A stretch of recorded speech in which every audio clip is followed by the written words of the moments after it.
Hey everybody, it's Neil. I'm in the workshop and check out what I have here. I've got some wire. We've got some thick wire. This is VIABRICO and it is red, black, low voltage wire, 12 volts. So it's good for 12 volt stuff.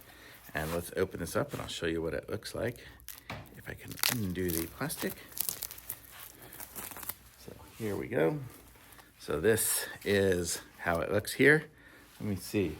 It's got really thick insulation on it for a smaller wire inside. I guess I can't get it open, but here I'll show you guys. I'll try to zoom in on it to see if it'll focus on something close. Maybe it will, maybe it won't. Should autofocus usually does it, but here we go. You get the idea. Oh, there you go. You can see it in there. It's a small little wire, 12 volt wire in a nice big housing. So if you're gonna, probably could bury this or whatever too.